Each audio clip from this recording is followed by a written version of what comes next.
Всем героям большой-большой привет! Выпустили новое событие по кубам, и здесь у нас предстоит выбор. Мы можем взять Ледяного Стража, Капканщика, Спараманта и Повелителя Рун.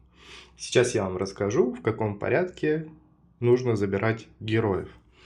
Итак, я здесь сделал два рейтинга. Один составил по полезности, другой составил по играбельности, по комфорту игры тем или иным героем. Начнем с полезности. Итак, на первое место я бы поставил Капканщика. У него глобальное усиление на уклонение, 12,5% урона к физическим повреждениям, но самое главное, у него идет плюс 1 снаряд. На 120 уровне плюс 1 снаряд добавляется всем героям, и это глобальное усиление, оно очень полезное, очень редкое, поэтому мы открываем его в первую очередь. И также в кузнице у него глобальное усиление на получение урон 1.05. Вот, поэтому Капканщика мы ставим на первое место. Дальше я бы поставил Повелителя Рун. У меня его нет, и, соответственно, поэтому я его и буду забирать сейчас. У него очень хорошие глобальные усиления идут на глобалках по уровням.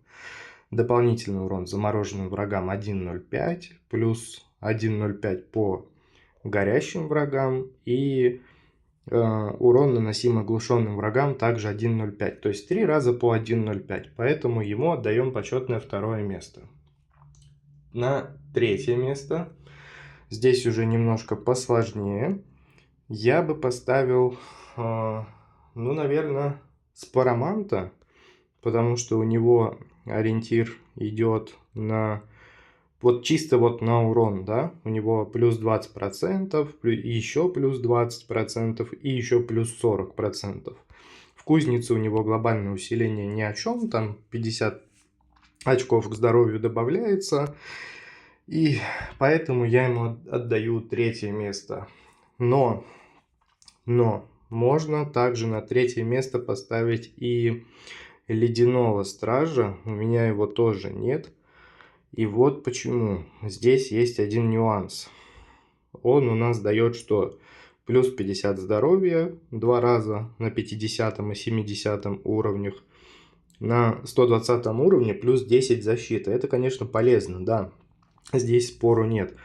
Но есть еще у него глобальное усиление, которое распространяется на фракцию. И вот тут у нас 1.075 дополнительного урона элитным врагам и боссам. То есть, если у вас есть друид, и друид, допустим, у вас хотя бы чуть-чуть прокачан, и вы хотите выдавать хорошие результаты на боссе, то тогда я рекомендую вам его поставить на третье место, а Спараманта уже убрать на четвертое место.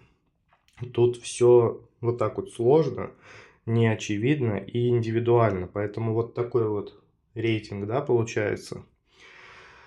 Так, теперь по играбельности. На первое место я бы поставил Спараманта. У него интересная механика игры. Он может превращать мобов в грибы. Это выглядит все достаточно интересно. И многим ребятам он помогает, особенно тем, кто находится на начальных этапах игры. И, соответственно, его, благодаря вот этим вот фишечкам интересным, которые облегчают прохождение того или иного режима, я его ставлю поэтому на первое место в плане играбельности, в плане комфортности вообще игры в целом. На второе место я бы поставил Ледяного Стража. Есть у меня в гильдии, у нас в Альянсе игрок, который очень сильно нахваливал Ледяного Стража. Он рассказывал про то, как легко и комфортно он проходил Кошмар с помощью вот этого героя. Также он и главы проходил. И вообще, в целом, он очень хорошо изучил этого героя. И у него прям вот очень хорошо получалось. То есть, это был своего рода мейн у него.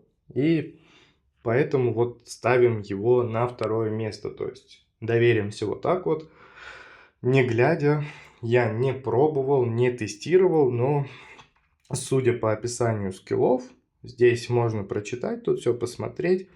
Я думаю, что да, что действительно так и есть, что герой очень и очень хороший.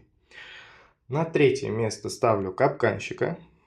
У капканщика достаточно интересная вообще механика ведения боя, то есть у него и арбалет, и капкан там выпадает у него, и вот эти вот штучки тоже он расставляет, он и замедляет, и все, что только нужно, делает, и вот такая самостоятельная боевая единица, которая во все стороны защищает себя и не дает к себе подойти, у него очень-очень много снарядов. Поэтому капканщика я ставлю на третье место в рейтинге комфортной такой вот играбельности, комфортной игры. Ну и на четвертое место мы ставим Повелителя Рун. Ничего тоже про него не могу сказать, но судя по тир-листу, он находится где-то там внизу, к сожалению. И пробовал я за него играть только в тренировочном режиме.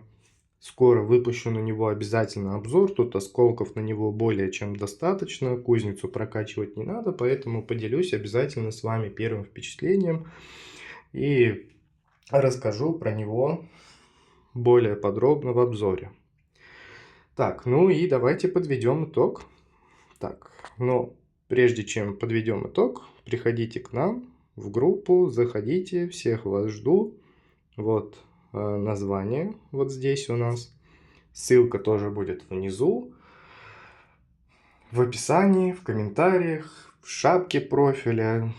В общем, заходите, очень много полезного, интересного, всякие борт-журналы, тир-листы и так далее. Кузница, настройки, все что угодно можно найти, даже сборки есть по режимам.